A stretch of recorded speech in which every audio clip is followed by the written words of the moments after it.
Welcome back, everyone. Welcome back to another week, another edition here of the WardiTV Monday. WardiTV Monday number 83. I'm of course host ZvP. With him, I'm joined by these amazing players and by the people in chat as well. Welcome, one and all. We are back. We have returned with our catch-up, marathon broadcast of WardiTV Mondays. Yesterday we were live with number 81. Today we're live with number 83. So we're slowly working through all of the WardiTV Mondays, and eventually we'll catch up. And again, the goal here is to catch up before the new patch goes live. We'll get there. We will get there. Otherwise, we have a PvZ. We're going to be jumping into our initial quarterfinals, followed by semis, followed by grand finals thereafter. That is going to be the progression, the direction of the stream overall. And again, for those that are curious, this is a weekly open tournament, typically on Mondays. Not always, though. There's been multiple times where Wardi's had to reschedule, and he's hosted this event on a Tuesday or a Wednesday or a Thursday. That has happened before. If you recall correctly, I believe that usually happens, one, if there's a clashing event, or there are other times where Wardi has had like Twitch front page, that's happened like 2 or 3 times. Whenever that happens, Wardi typically does kind of host his weeklies on that day just to like have content for that front page. But otherwise, we are getting into our fresh series, into our PvZ. Let's go. Game 1 is going to be on Winterman. Is going to be on 10,000 feet. Is going to be Classic versus Solar. Vámonos, papi, vámonos.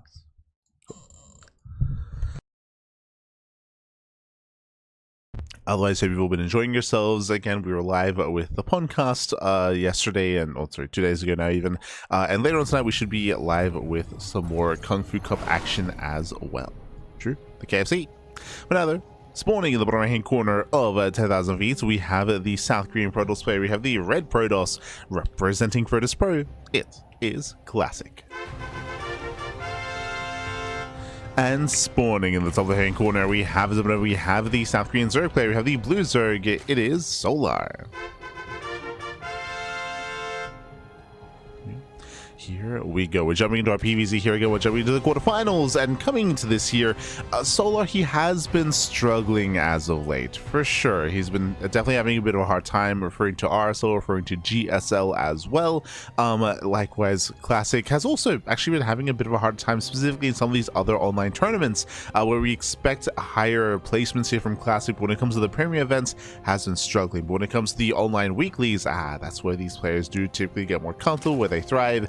And we'll see how they compare to each other, especially in the current meta, where we see a lot of aggression out of Zerg, and that's what we expect here on 10,000 feet. Again, this map is a map of extremes, where the rush distance by ground is very short. That is true.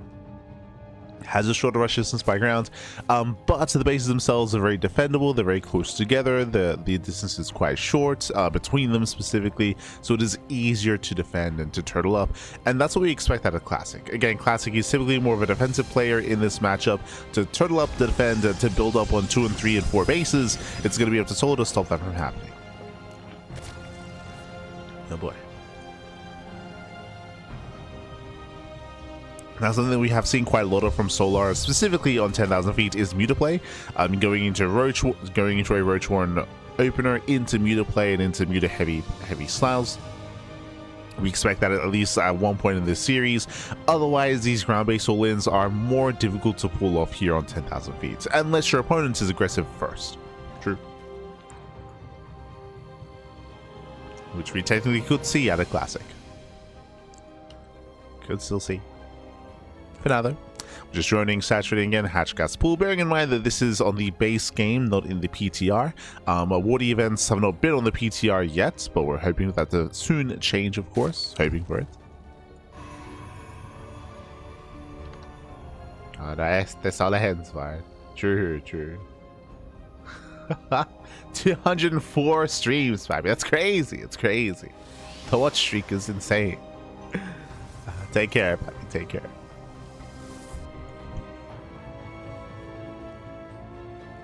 Again, just Stargate opener into the Oracle into a standard start. With the Adept does move out across the map, so this is a bit of a bolder move here. This can be punished. Lings that can be active, catch out the Adept, and then look to threaten the third base. It's going to be on Classic to make sure that does not happen, that it keeps the Adept alive, just threatens the bases, gets some scan information, and gets out of there. As we do have a Stalker follow-up. It's out threatening a shade.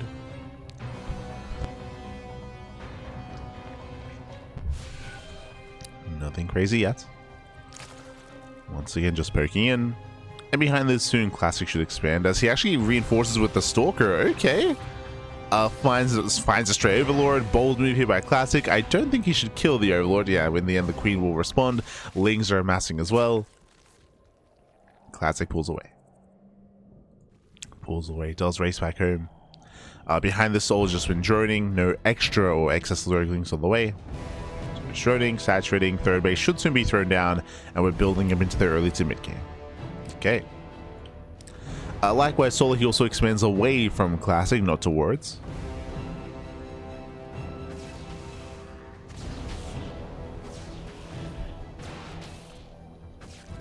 So it's still just droning up.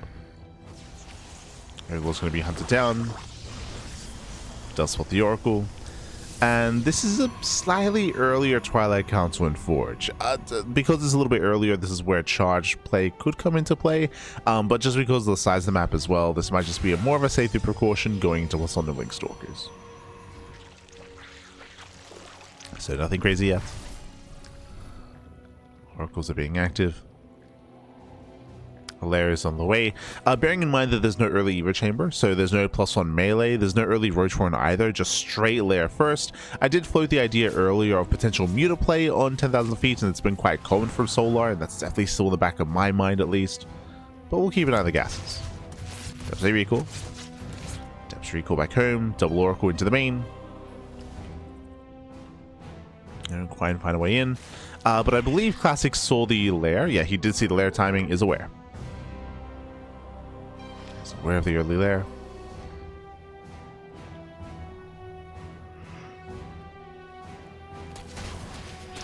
You say attempt to hook in. They catch out a couple of probes. One probe so far. Lair is now finishing. Eva Chamber has been thrown down. And we're rushing into not Spire, but Hydras. Okay, the other tech choice does go for the Hydra tech. The Oracles, they will confirm. Okay, good scouting. Classic sees everything. He dives on the Queen. No transfuse. One Queen goes down, and the Oracle should get away. So nice movement here by Classic. Again, upon confirming that it is going to be Hydras, bam, we do see a Temple Archives being thrown down. We have Blink. We have +1 on the way. Working towards splash damage. So far, Classic looking good. Based on the build of choice, if Classic had gone for earlier charge, there would have been a window of opportunity to get damage done for sure. As there are no roaches or banelings.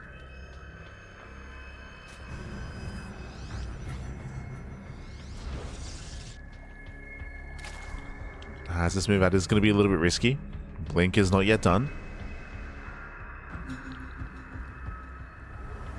Classic hooking in. That is going to be an early infestation pit. Interesting. Get my attention. With the early pit, that can lead into early lurker tech. Lings, they attempt to counterattack. Again, the Oracles do get low, but we do focus on some Hydras. Ooh, some expensive losses. Things they finally come in, and they banned up the Stasis as well. That's going to be a lot of Stalkers going down. They're catching out 3 Stalkers in the end. Classic, he was punished. He almost broke through the Hydras, but barely not. Yeah, barely not.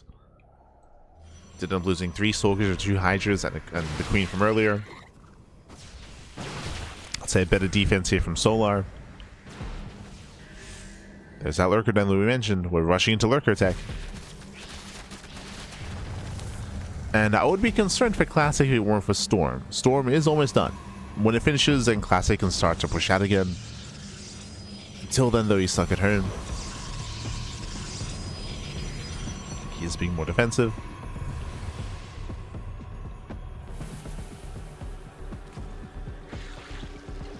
And there's still going to be a window in time here where Classic can move out with Storm before we have Hive Tech Lurkers. Lair Tech Lurkers, I mean, they can be okay. They can try to buy some time. But without that range upgrade, the Protoss can't bully them. The Lankers, they can be bullied.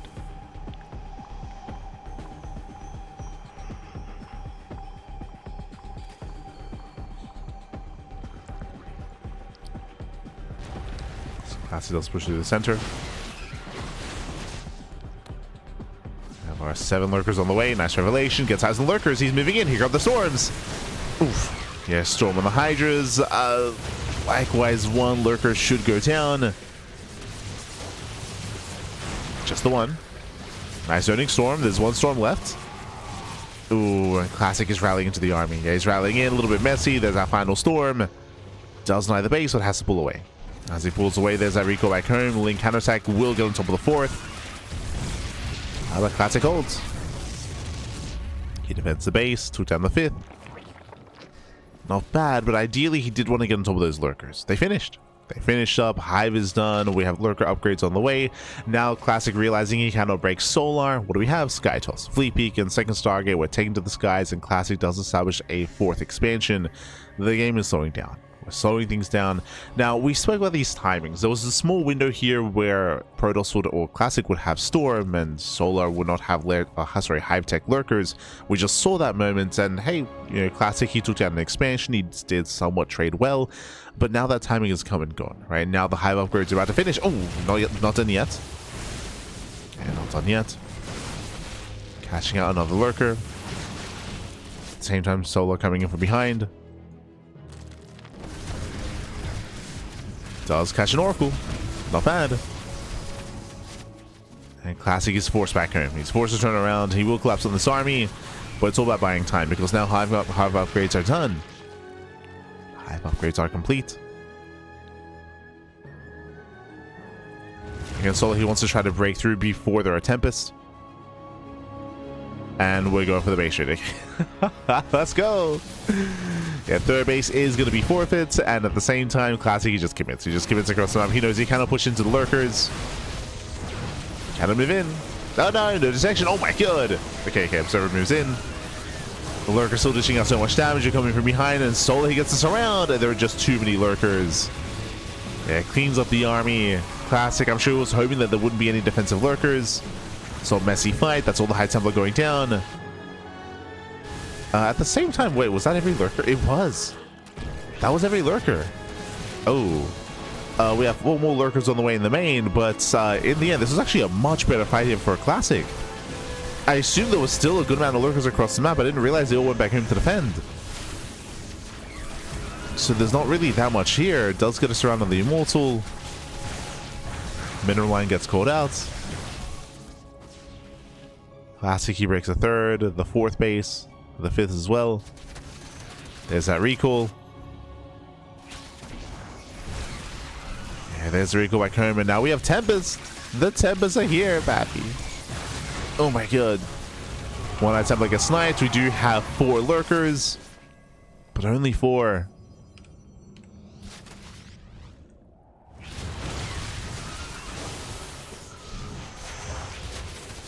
And Solar, he's running out of time. He's running out of time. Down to 3 lurkers. Down to 3.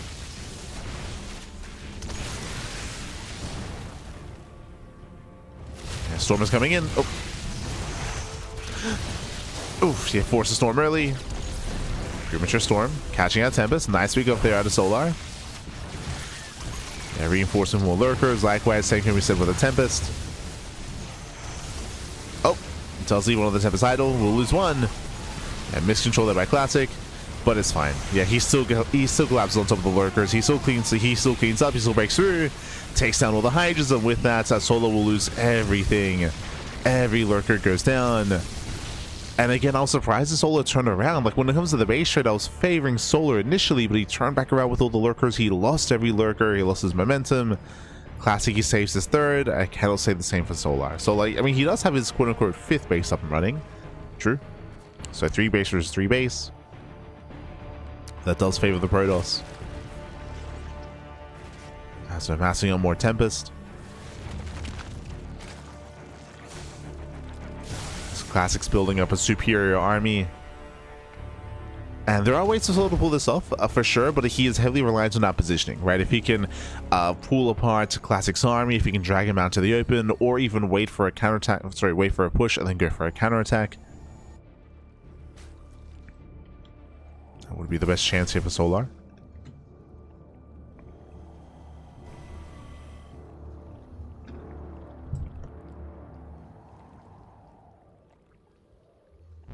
Outside of that, though, Classic doing the correct thing, just turtling it. Just being more defensive, rebuilding his economy, massing out more Tempests, more Storm, more High Templar, more Archons.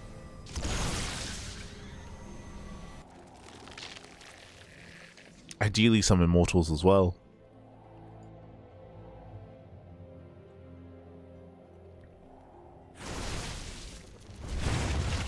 So let us try to move in. Does that one? Gets two. Not bad. Yeah, 1, 2 Tempest, 2 4. Very nice abductions. Okay. Can Solo do this?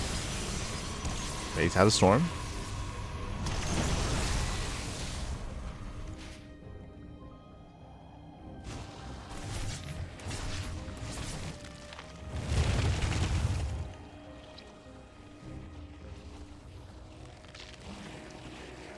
Yeah, Solo, he's still yet to re-expand. Still stuck on 46 workers. We're building more cannons, batteries. It's looking more and more dire here for Solar. He's trying to move in. Let's take a storm to the face. Oh, slaps a High Templar.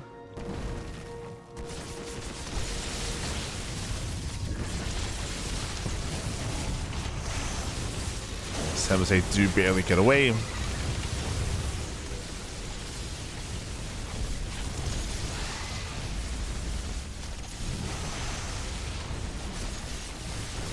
They do slip into the middle line. Tempest are left idle. No, the Tempest. Oh, they're fine. They're fine.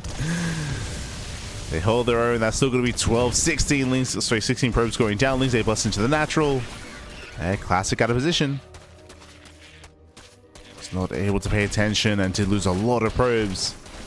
Okay, Solar, he's somewhat pulling this off. I still do favor Classic's main army.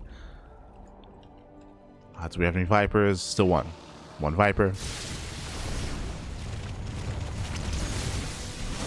Oof, massive storm on the Hydras.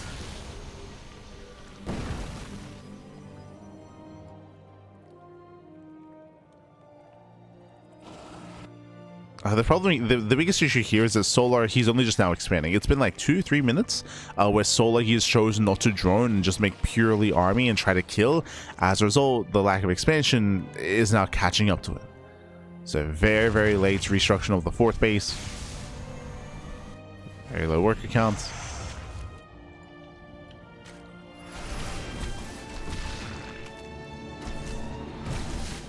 Solar essentially forced himself full in.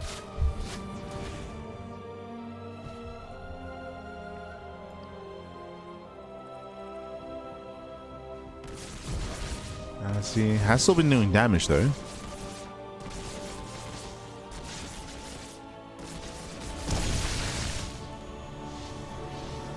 So another base. Let's laze mining.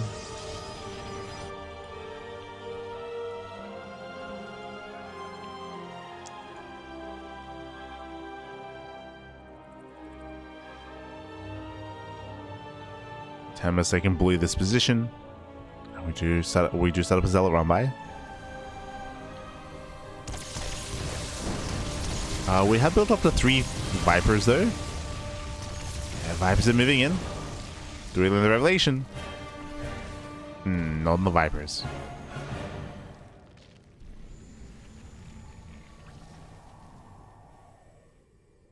Not on the Vipers.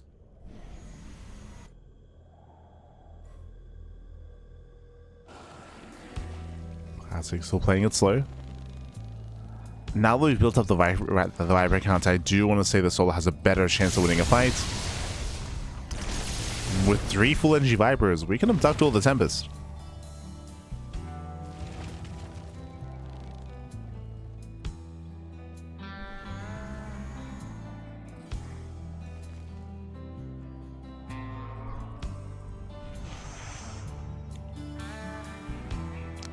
On the right hand side.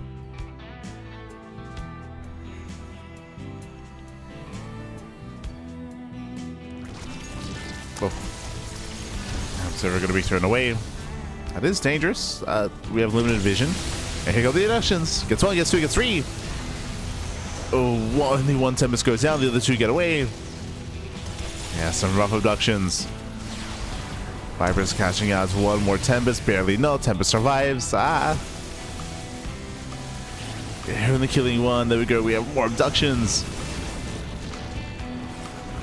Soul Storm getting very low. No.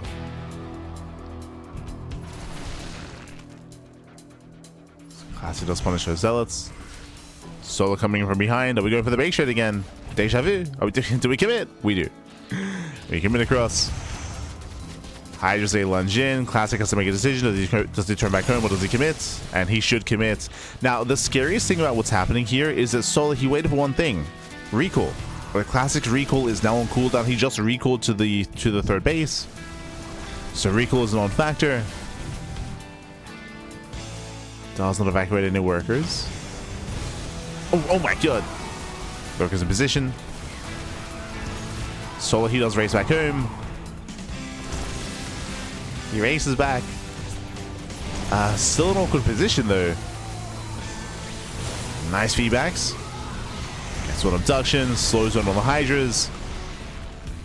Classic controlling well. Oh, so let's be careful with this side Templar though. Some storms come in.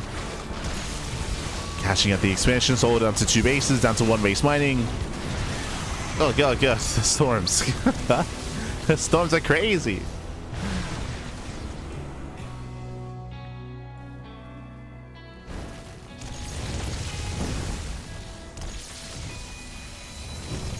The storms be crazy. Enough time has passed where recall is still not available. It does get a mineral line. Okay. Nice counter attack here from Solar. Forcing Classic into a line of lurkers.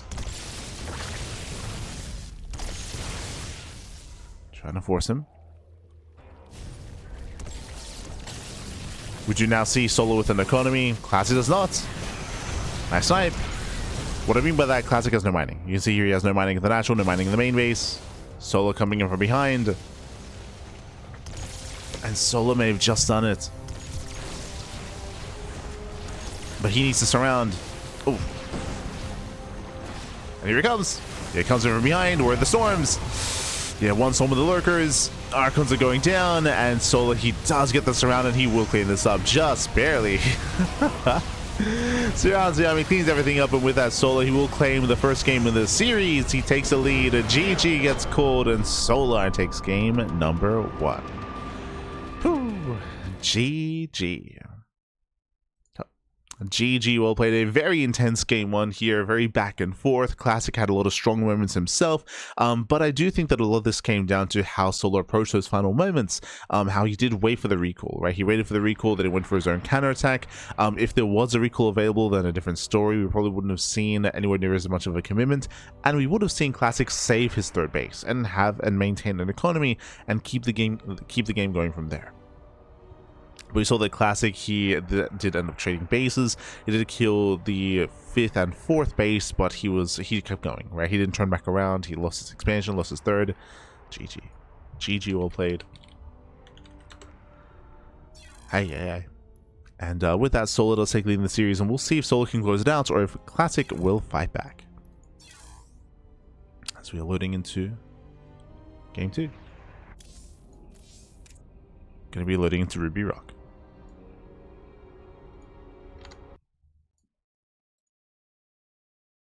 We go.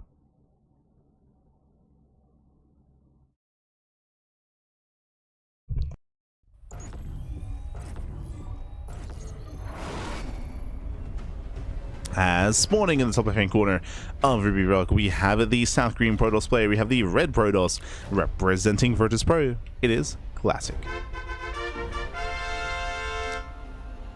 And spawning in the bottom right-hand corner, we have his opponent. We have the blue Zerg player, the blue Zerg player himself. It is Solar. leading the series 1-0 as we once again load into one of these smaller maps. What were the vetoes in a best of 3? For game 1 to be 10,000 feet, for game 2 to be Ruby Rock, once again aggression is favored on this map, even more so than 10,000 feet, with a shorter rush distance with more accessible 3rd and 4th bases. So we'll see how Solar will approach this. We're expecting more aggression, but remember last game Solar, he was very tech heavy. He was very tech heavy, going for the faster lair, into faster hydras, into faster lurkers, into faster hive tech. And I was a little bit concerned that he got to hive tech a little bit too, or he wasn't able to make full use of it, as he did not stop his opponent from getting into sky toss. But the reality is he was still able to knock down bases, limit the economy, make the game as chaotic as it was, and in the end Classic was never able to build up his ideal army. Didn't quite get there. He didn't get that death ball.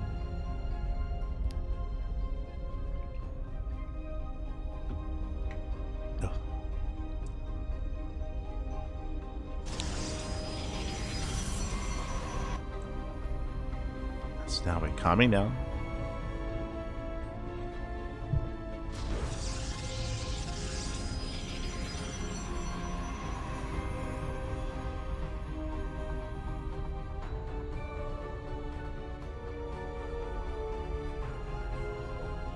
Yeah. Calming down, we're opening up. So far just Hatch Gas Pool, Standard opener out of Solar, likewise Classic going for his own gate expand into Cybercore. We're expecting the same opener at a Classic. From Solar, we'll see if he goes into a faster Evo Chamber, a faster Roach Warren. Remember last game, it was Lair first. And we'll see where he spends his gas.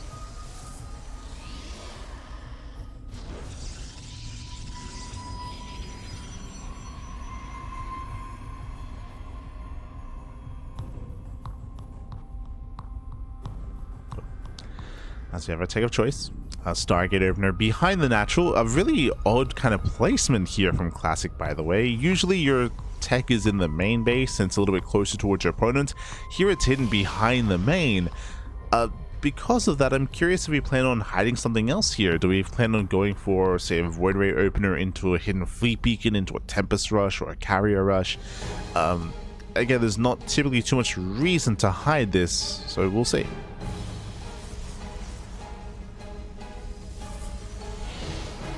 Oracle first. Okay, does open Oracle. Does he bank? No, he doesn't. Oh, actually, he might. I was curious to see if he tries to... It's not uncommon to see players like hide their first 2 Oracles, wait for them to bank up, and then move out across the map. Overlord moves in. And we're just rally across, okay. We're not holding off.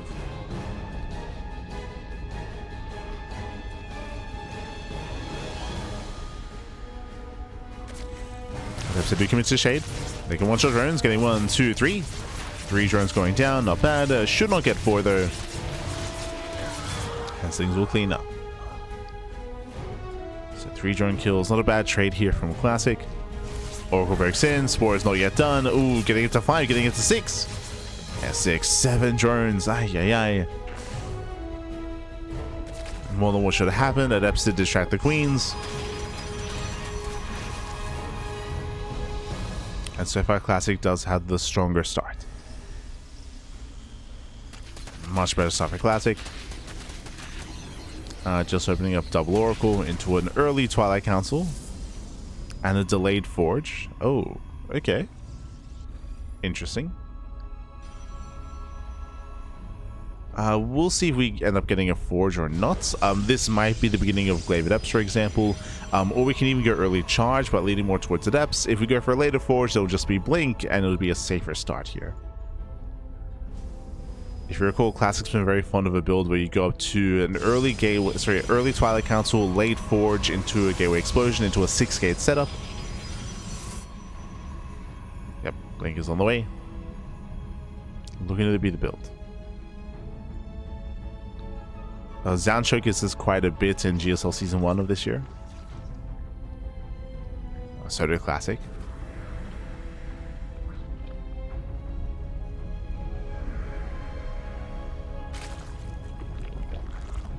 Safety Roach one out of Solar. Did once again go there first. We'll see if he goes into a Spire or not. Just into roach heavy play. Let him say bust in. They shade into the natural. Lings are in position, but they get dealt with. Ooh, somewhat. Yeah, one Oracle gets thrown away. Some heavy losses here for Classic. But he does get into the mineral line, and he gets another 4, 5, 6. 6 more drone kills. We get 7. We do. Oh my god. 8? Okay. 8 drones. 9 drones go down. Crazy damage. It is going to be roach speed on the way for Solar, and Solar, he sustained a lot of losses. The pressure is on. We got to do some counter damage here. Gotta get something done. The issue is that if Solar goes for an all-in, this Blink is going to be done early. Remember, that's the purpose of this build. Early Blink allows for, I mean, an earlier timing, of course, but it also means that it's going to be ready defensively in case it were to be an all-in.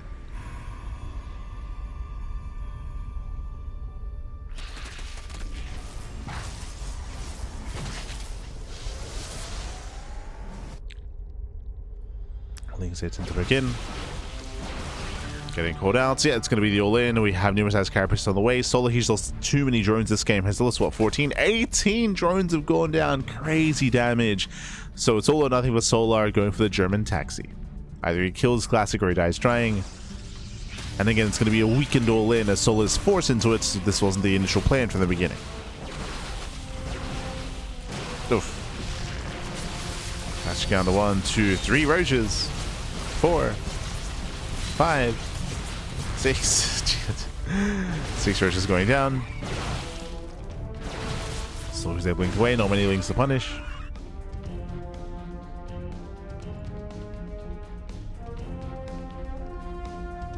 Not many. Solar's massing on more roaches. Again, Solar, he has no plans to drone up his base. It's all or nothing.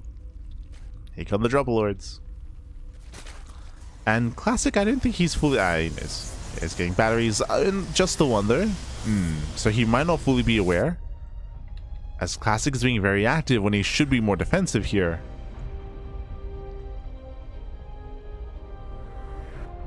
Yeah, there's a lack of site defense. He's not aware. Now he should be. Checks the 4th. 0 drones. 0 drones, 0 saturation. Here comes the all-in across the map. There's a recall back home. There's that recall. But with only 1 battery and 1 cannon here, is that going to be enough? Storm is done in 10 seconds. Need a little bit more time here. Queens, they do come in. Massive storm. Oracle goes down. There's 1 storm left. Blinks on the Queens. And nice storms. Yeah, nice storms. Softening up all the roaches. Stalkers, they should clean up. Again, lack of batteries does make this difficult, but he should have enough. Classic collapsing on the roaches. They're going down one after the other. GG gets called. The all-in fails, and Classic ties up the series 1-1. Whew. GG. GG, well played. We do have a tied series. We're going to the ace match. Again, Classic, it was insane economic damage done early on. 18 drones, purely from Adept and from Oracle Harass is far too much damage. So Solar, he was forced into the all-in. He was too far behind. He could not macro out of that position. And Classic, he was able to barely hold on. Again, not the cleanest defense at a Classic, but it's still defended. Defense nonetheless. As that leads us into game number 3. Into that ace match.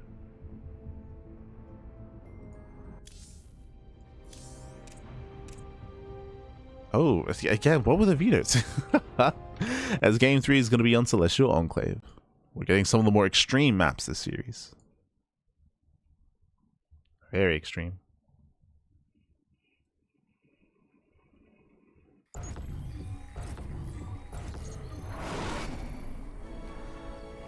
As spawning in the top right hand corner of Celestial Enclave, we have the red Protoss player, the red Protoss player himself. We have the South Green Protoss representing Virtus Pro. It is a Classic. Tying up the series and spawning in the bottom hand corner, we have as opponent, we have the blue Zerg player. We have the South Korean Zerg being forced into the ace match. We'll see if we can bring it back. It is Solar.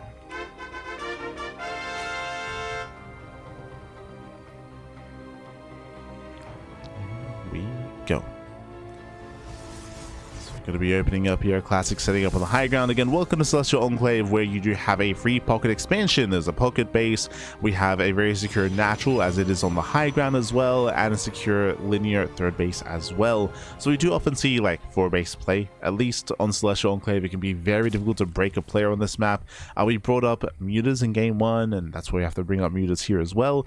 Mutalists are a way to bypass some of the strengths of the map and try to harass and gain momentum. Another option, of course, is you can still go for these big 3-base all-ins by knocking down these rocks. You can knock down the rocks and just rush on forward and break the natural base, or we can see drop lord play as well. Like, there are ways to be aggressive on this map, but typically you have to do something more extreme to be aggressive.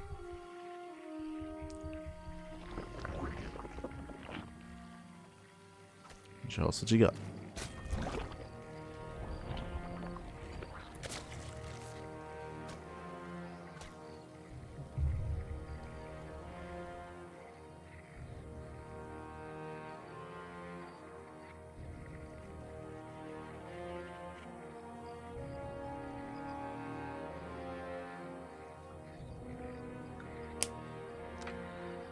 The players are going to be opening up. Classic sitting up in his pocket. Or just getting vision, I should say. And we should just be seeing a Stargate, right? Stargate opener into a third expansion, into a standard game at a classic. Solo, we'll see if he goes into Lair first, Eva Chamber first, Roach Warren. We'll see. As there's that Stargate.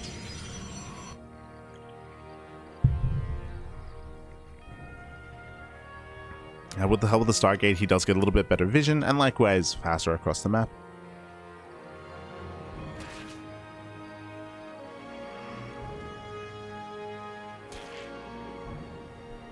Link speed is going to be researched, pulls out of gas. Nothing crazy, just draining. Just turning on up. And again, this is one of the reasons why I was talking about the defensive setup, why this map is often vetoed in ZvP, just because it's so difficult for the Zerg player to be aggressive, and often you don't want to go to the late game against Protoss, and on this matchup. Even the game on 10,000 feet was forced into a longer game. Like, that was never the intention from Solar.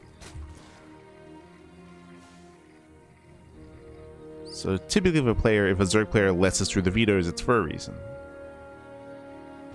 They've been cooking something.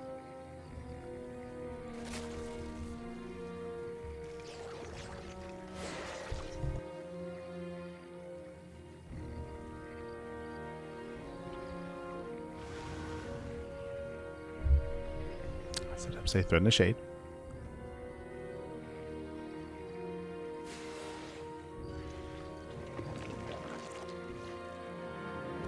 Threading. Let's say commits, getting 1, getting 2, getting 3. 3 drones going down. The Oracle does take a lot of hull damage, but we're getting out of hand. It's getting up to 5. Yeah, 5 drone kills. Did misclick towards the end there to get a Ling instead of another drone. The Oracle does sustain a lot of damage. Not a bad start. The one difficult thing about this position, though, is that the Oracle has very low HP, and the Oracle does have value over time. It's a lot of damage dealt to the Oracle. Behind this, going for a very early Twilight Council. This looks like the same build as last game. It looks like early Blink and later Forge and later Gateways. Case down the way. Eva Chamber first out of Solar. Screens +1 melee.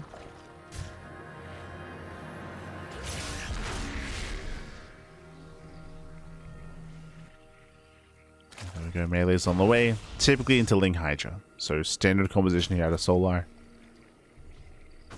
Classic. Oh, there we go. We brought this up earlier in the series with no Forge. We were like, hey, this could be Glaives, and it is. We brought it up last game, if you recall. But this is going to be very cheeky here. This is going to actually work wonders. So there's a couple things going on. We were discussing a lot about how it's very easy for Protoss players to just turtle up and get into a longer game. It's usually the Zerg player that does go for an all-in. Well, this is a way to turn that on its head and try to punish Solar for being too greedy early on. Behind this, Eva Chamber means no Banelings and no Roach Warren, right? And the defense against Adepts is going to be very difficult here for Solar due to the tech that he has available to him. Due to lack of roaches, lack of banelings, lack of scouting, lack of vision so far.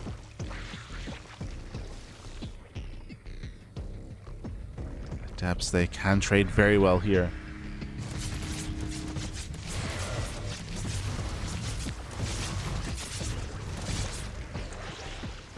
Depths going to be zoned away. Here come the warp-ins. And Solo has no idea. Yeah, Solo he has no idea what's going on. Does catch out in the depth though. Very nice. Oof. It does try to. Yeah, the Master Depths, they move out. It is going to be muted play here by Solo. We spoke about it earlier. It's very common to go muted on Celestial Enclave as a way to bypass the terrain. But here come the Depths already here. And how many Zerglings to defend? 19. And 19 Lings. Lings are raced back home, but Epsay busts into the mineral line. Nice positioning, nice limited service area. Limited service area. Ooh, so we catch a queen. Gets one, gets two, shades into the main. Oh, a couple of Adepts do get surrounded. Yeah, messy shade here. Messy. But still breaks through. Oh my god. Still gets 8 drone kills. Shading into the natural. We have more reinforcements on the way. Going back and forth, and Solo just cannot keep up. He's being torn apart, just too much damage. GG gets called, and Classic, he will claim the series 2-1, advancing on to the semi-finals. GG. GG, well played. We were discussing the issues of the map as well, and how Solo would approach it, and it looks like he wanted to be greedy early on, cut corners and get into the mid game with Ling Hydra and maybe rush into lurkers or go for a big 4-base all-in. But as that was happening, Classic, he was the aggressor instead. Instead of following the norms, he did go for early glaives, and Solo was not able to scout, not able to confirm. Solo was not playing safe, and he got caught with his pants down. GG. GG, well played. He just could not defend, not purely with Ling Queen. When you have Ling Queen as a defense, it is possible, but you are heavily reliant on surrounding. If you can surround the Adepts, and if you can get some good surface area, then you can pop off. But without that, Adepts, they trade so well against the Zerglings. GG. GG, well played. Solo, he's out of the tournament, and Classic does advance on. Does advance on to the semis. Here we go. It is going to be a best of 3 between Classic and Bjorn in the PvT. Let's go. Let us go. For now, though, we're going to be going on a very short break. We're going on a short break. It's actually quite cold here in Australia. Quite cold, quite dry. And I just want to quickly make some tea before jumping into the semis. So we're going to be going on a short break. And when we come back, we'll have the semifinals between Classic and Bjorn. We'll see you soon. See you soon after the break.